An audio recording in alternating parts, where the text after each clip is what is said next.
Good evening बच्चों। आज का जो हमारा टॉपिक है वो है लॉग और एंटी लॉग। वैल्यू कैसे सॉल्व करें, क्योंकि ये चीज़ कैसे सॉल्व करें,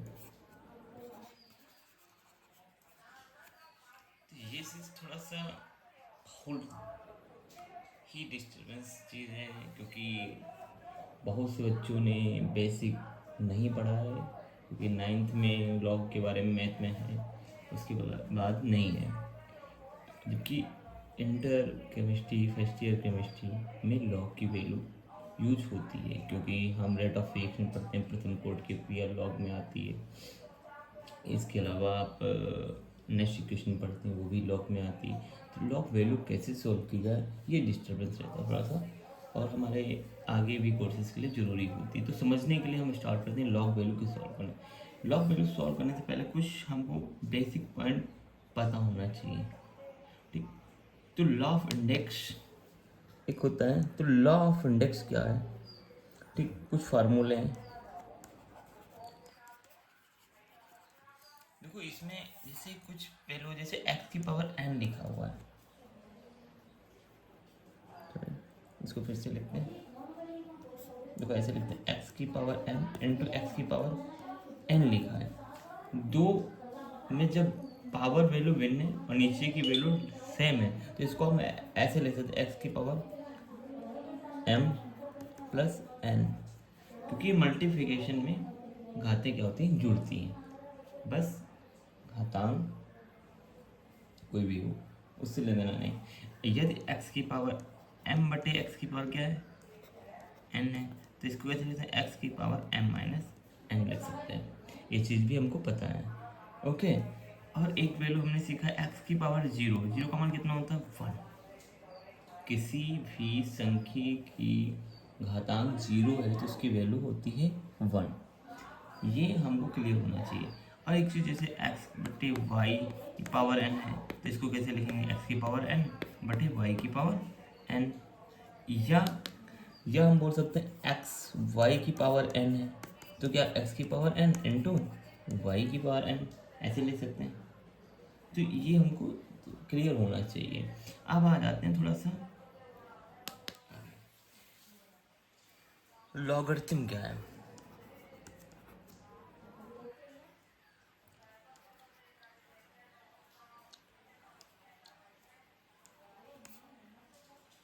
तो लॉगरिथम सॉल्व करने का सबसे बेस्ट तरीका है कि आपको एक एक चीज़ लॉग के बारे में बताना चाहिए। लॉगरिथम कहते कहते लघुगणक किसे कहते हैं, जैसे हम कुछ संख्या लिख रहे हैं, ए की पावर बी बराबर क्या लिख रहे हैं, सी।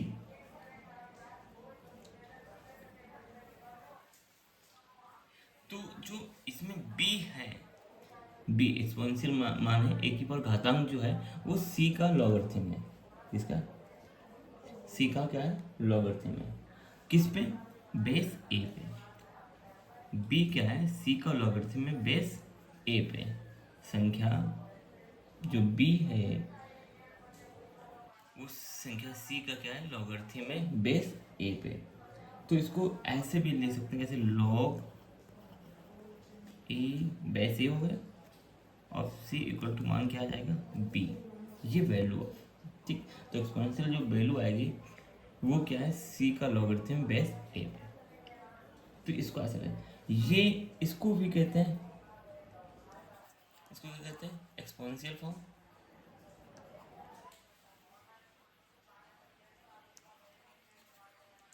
फॉर्म, और इसको क्या करते हैं, लॉगरिथम फॉर्म, ठीक। ठीक, तो ये लॉगरिथम फॉर्म हो गया, तो क्लियर हो गया। अब लॉग कैसे logarithm form, log base A of C equal to value आएगी बी। तो बी जो एक्सपोनेंशियल वैल्यू है, exponential value B is called of is called क्या, the logarithm of number C, is called logarithm number of C base value of ए, तो that is called is logarithm, ये बोल सकते हैं। तो और अब लॉ के कुछ नियम होते हैं।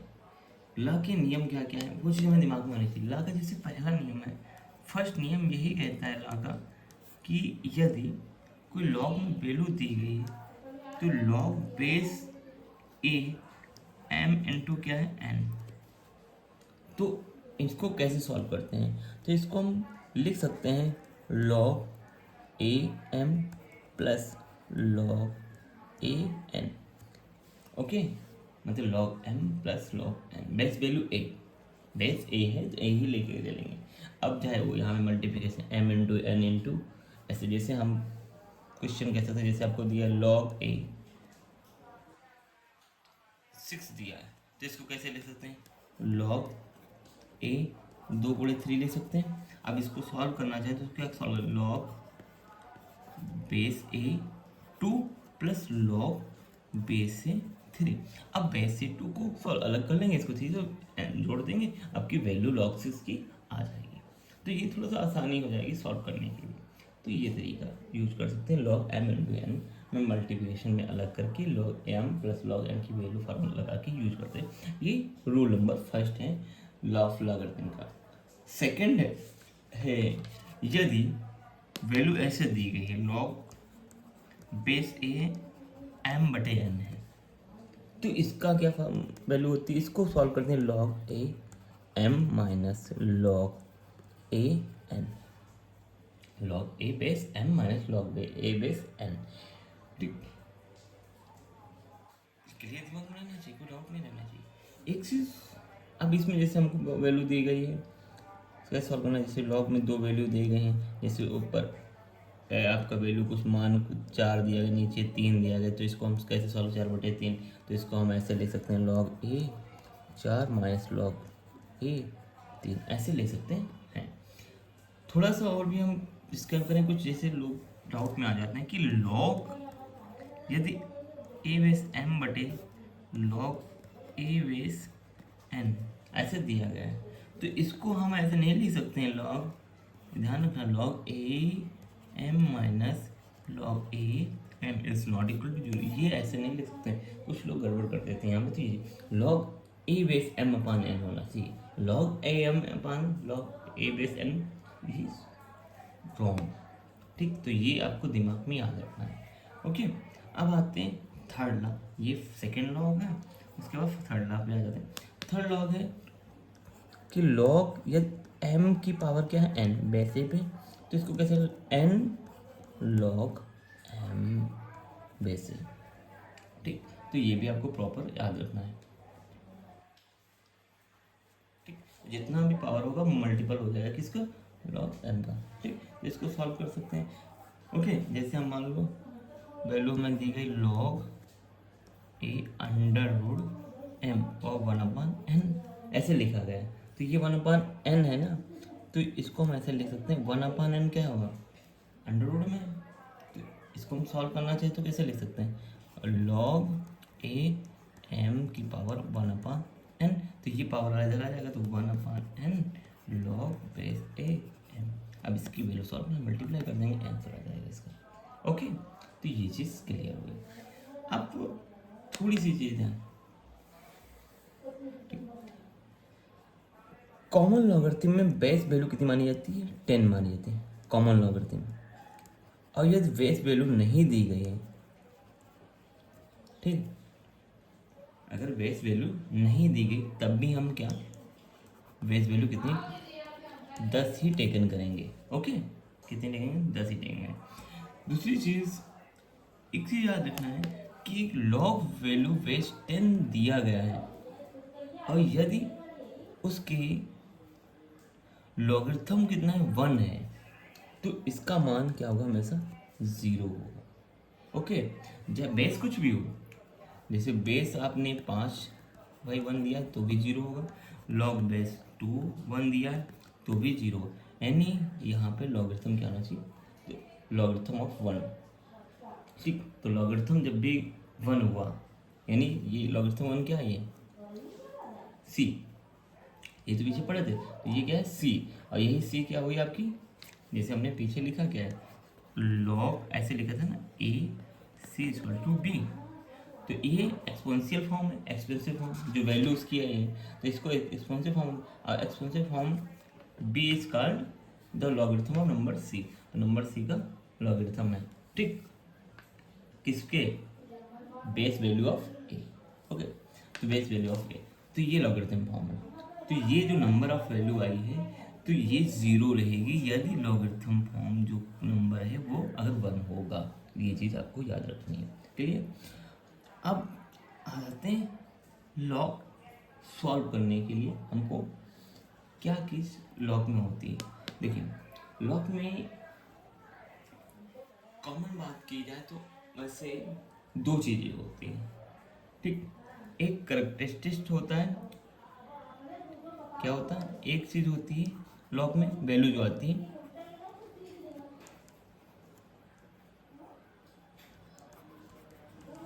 एक होती है करेक्टरिस्टिक और एक होता है मेंटीसा।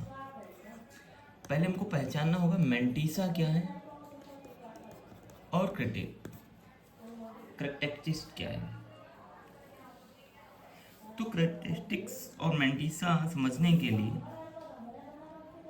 ये दोनों पार्ट क्या है लॉगरिथम के, बट करेक्टरिस्टिक्स आपका इंटीग्रल पार्ट ऑफ लॉगरिथम का है और मेंटीसा आपका डेसिमल पार्ट है। जैसे कोई लॉग वैल्यू है, जैसे लॉग 2 की वैल्यू होती है, क्या होती है 0.3010 ये होती है। तो करेक्टरिस्टिक पार्ट होता है इंटीग्रल पार्ट और मेंटीसा पार्ट क्या होता है उसका डेसिमल पार्ट, यानी जो डेसिमल मतलब जैसे दशमलव लगा होता है उसके बाद का पार्ट ये कहलाता है मेंटीसा, और ये जो वैल्यू होगी वो कहलाएगी इसकी करेक्टरिस्टिक, ओके। अब इन दोनों को सॉल्व कैसे करते हैं। अब लॉग 2 की वैल्यू इतनी आई तो कैसे आई, हमको करेक्टरिस्टिक 0 है कैसे हुई, मेंटीसा इतना हुआ कैसे हुआ, ये चीज़ अब क्लियर करनी है। तो अब आते हैं करेक्टरिस्टिक्स कैसे क्लियर करते हैं। उसके लिए सबसे पहले चीज़ स्टार्टिंग में फर्स्ट पॉइंट क्या ध्यान रखना है सॉल्व करने में।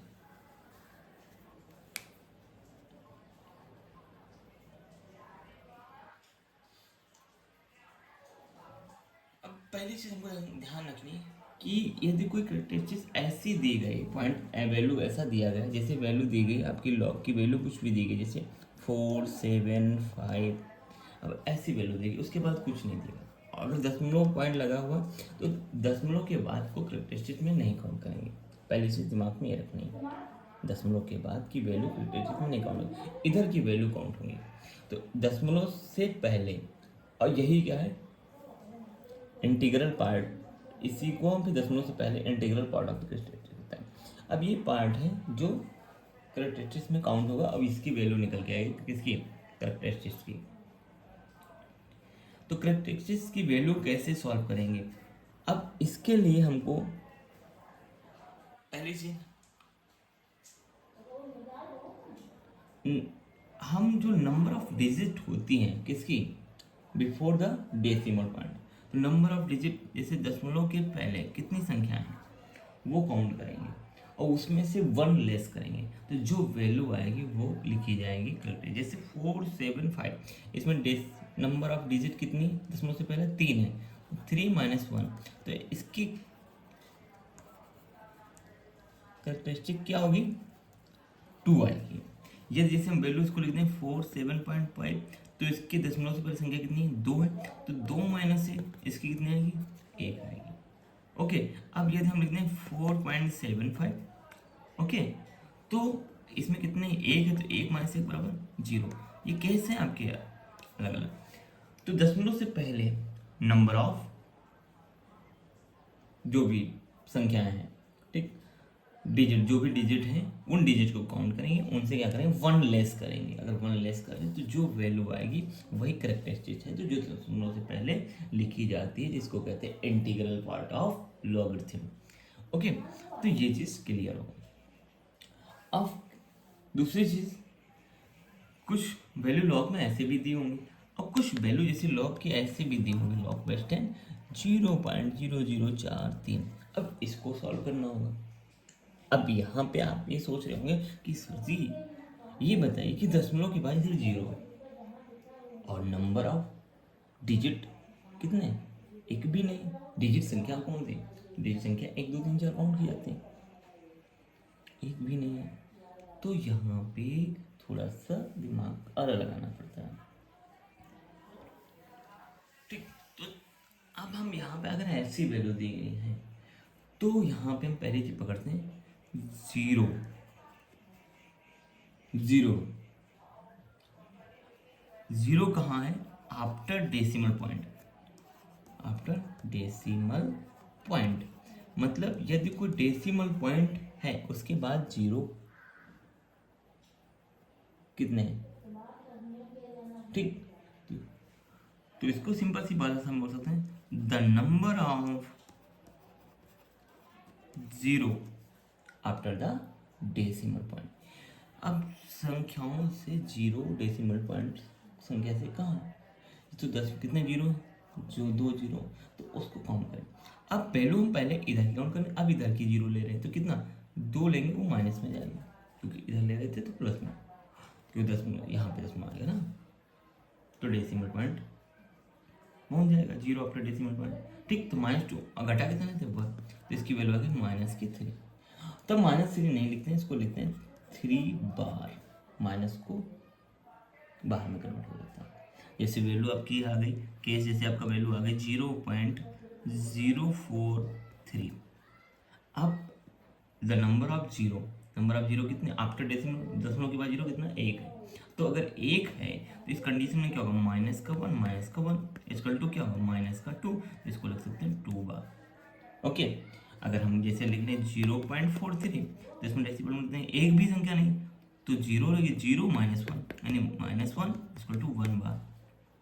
ओके, तो एक से नीचे जा ही नहीं सकता है, दशमलव के बाद संख्या अगर आई तो जीरो कितने, एक भी नहीं है, तो जीरो यहाँ लिखे। तो वो वैल्यू जो -1 हमेशा करेंगे उसमें भी इसमें भी।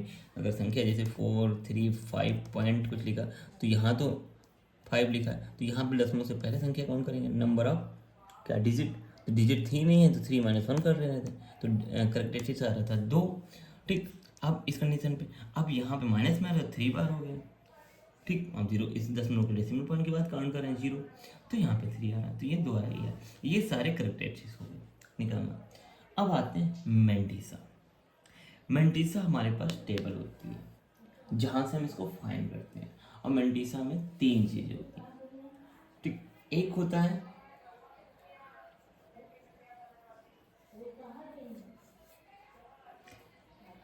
एक तरफ होता है डिजिट होते हैं जो 10 से स्टार्ट होंगे 99 तक होते हैं, जो हम वैल्यू देते हैं, और उसके बाद 10 कॉलम अब ऐसे होते हैं, इसके ऊपर ऐसे हम थोड़ा सा बना देते हैं।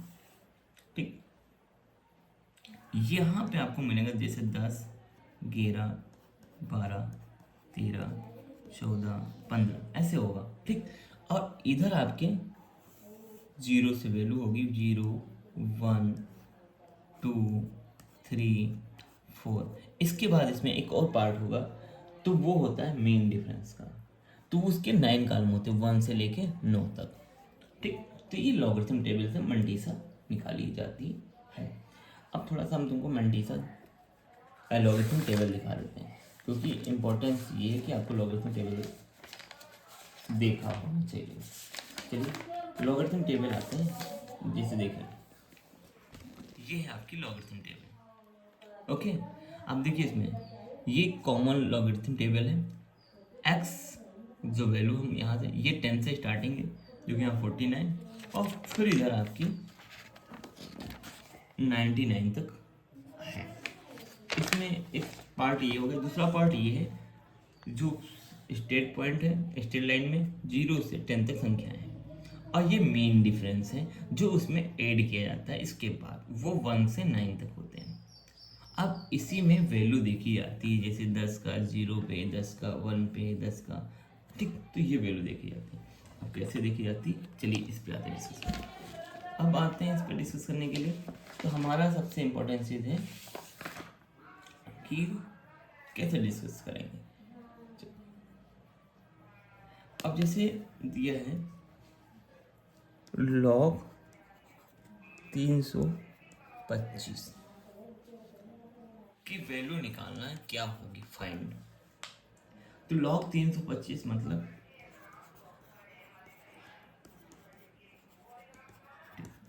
करेक्टरिस्टिक्स कितना होगा इसका संख्या कितनी है, 1 2 3, तो 3 - 1 यानी आ जाएगा 2। ओके, अब देखते हैं मेंटीसा। मेंटीसा अगर संख्या ऐसे नॉर्मल दी गई तो सीधा सा 32 का 5 में, 32 का 5 में, तो वैल्यू ऑफ द नंबर 32 और अंडर 5। अब वही 32 का 5 पे लॉग टेबल में कैसे देखा जाता है, यही चीज़ आइए आपको दिखाते हैं। जैसे इसमें देखिए ये है हमारे पास ये टेबल है, तो ये देखिए इसका ये संख्या है 32 और इसके बाद इनमें 5 देखिए ये 5 है। अब इस 5 के सीध में है, इधर 32 की यहाँ सीध में है, इस सीध में वैल्यू एक है 51 19। ओके, ये दिख रही होगी, ये 51 19 इस 32 का 5 पे नंबर हो गया। तो नंबर कितना हो गया 32 का 5 पे, कितना 51 19। ओके, अब ये टू करेक्टर्स क्या इंटीग्रल पार्ट है, तो इंटीग्रल पार्ट था, तो लॉग 325 की वैल्यू कितनी आएगी 2 पॉइंट। अब इसके बाद दिया जाएगा 51 19, तो ये वैल्यू इसकी आ जाएगी। ओके, अब जैसे हम log 2 की बात करते हैं, log 2 में हम देखते हैं जैसे log 2 दिया, log 1 होगा, अगर log 1 है तो इसकी वैल्यू 0 है, याद रखना है।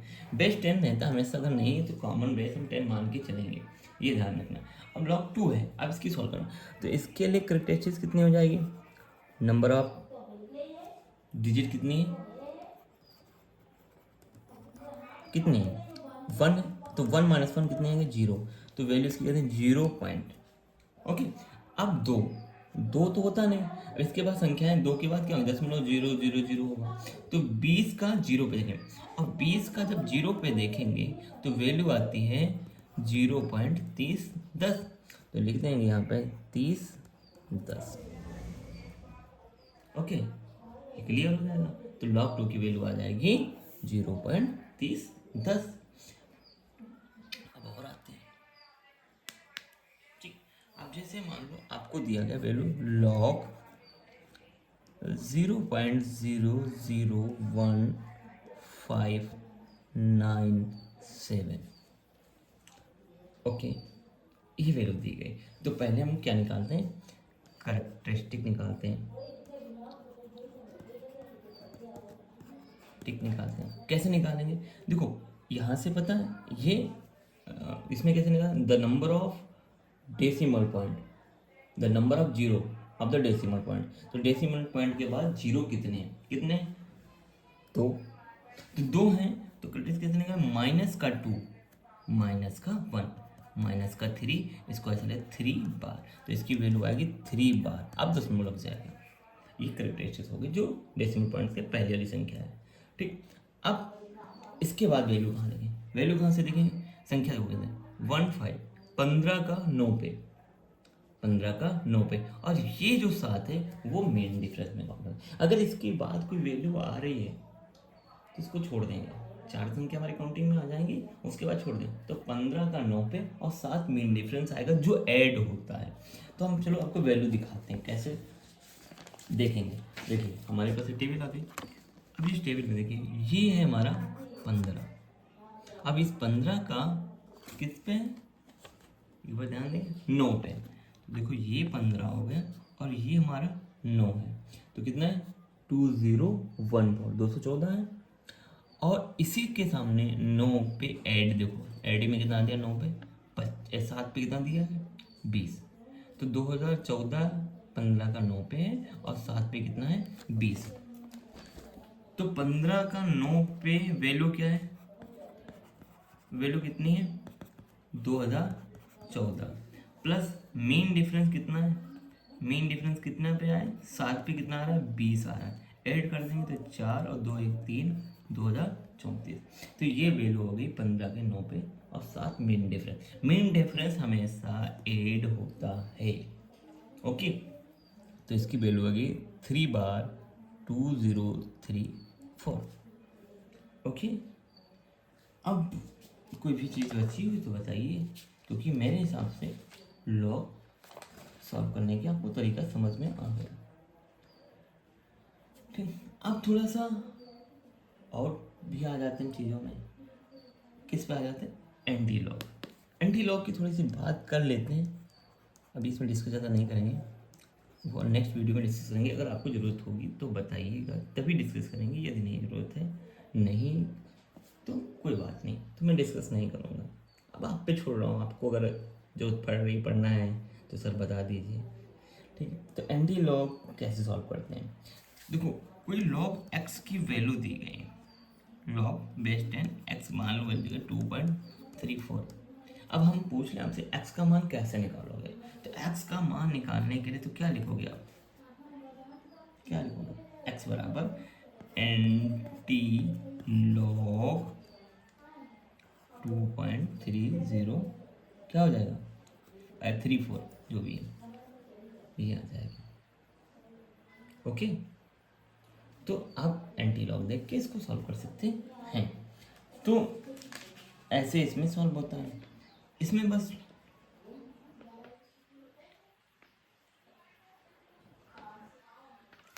अब एक चीज़ थोड़ा सा मैं ध्यान रखना, क्योंकि हम पीछे से जान भी चुके हैं, जैसे ये चीज़ें क्लियर हैं कि लॉग में जो वैल्यू दी गई ये करेक्टरिस्टिक्स है और ये मेंटिसा है। ये करेक्टरिस्टिक्स है और ये मेंटिसा है।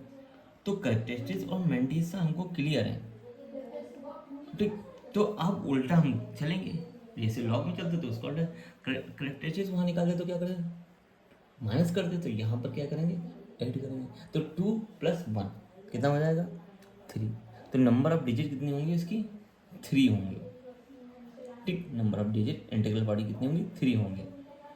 और दूसरी चीज 3 4 जो वैल्यू आई ये क्या है? एंटी लॉग 3 4 वैल्यू क्या है? ये इसकी वैल्यू हम चेक करें क्या?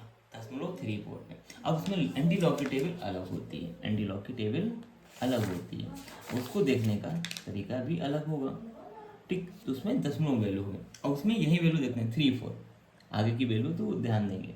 तो 3 4 का 0 पे चेक कर लेंगे, क्योंकि इसके बाद की संख्या कौन सी होगी? 0 होगी। तो 0.34 का 0 पे, इससे फिर लेना देना नहीं रहे, ये तो हमारी सॉल्व हो जाएगी। कितनी वैल्यू रहेंगे? 3 डिजिट रहेंगे, यानी दशमलव हमारा कहाँ पे रहेगा? वो जैसे 0.34 का 0 पे वैल्यू होती है एंटी लॉग में, एंटी लॉग की टेबल अलग होती है, वो दी गई है आपके पास 2188 कितनी होती है? 2188। अब ये वैल्यू होती है। अब करेक्टरिस्टिक्स कितनी आई थी हमारी? आपने सॉल्व की 2 है, मतलब वैल्यू जो होगी वो क्या होगी? 2 आने का मतलब है 2+1 कर दें कितना आ जाएगा? 3, ठीक। अब 2+1 3, यानी दशमलव कहाँ लगेगा? यहाँ पे लगेगा। तो ये वैल्यू आएगी 218.8। किसकी वैल्यू? एक्स की। ओके, तो ये है आसान तरीके। जिसको भी लॉग ना समझ में आई हो, आप क्वेश्चन लगाइए, सॉल्व करिए, हल करिए, लॉग वैल्यू निकालिए, फिर आइए हमको बताइए कि सर यहाँ पे लॉग हमको समझ में नहीं आ रही है। फिर हम और अच्छे से इसको डिस्कस करेंगे, क्योंकि मेरी समझ से आपको लॉग मैंने बहुत अच्छे से समझा दिया, ठीक है। ओके, मिलते हैं नेक्स्ट वीडियो में, नेक्स्ट क्लास। अब आप पे भरोसे, कब आपको क्या चीज़ पढ़नी है आप बताएंगे। ओके, ठीक है। चैनल को सब्सक्राइब करें और फॉरवर्ड करें। बाय।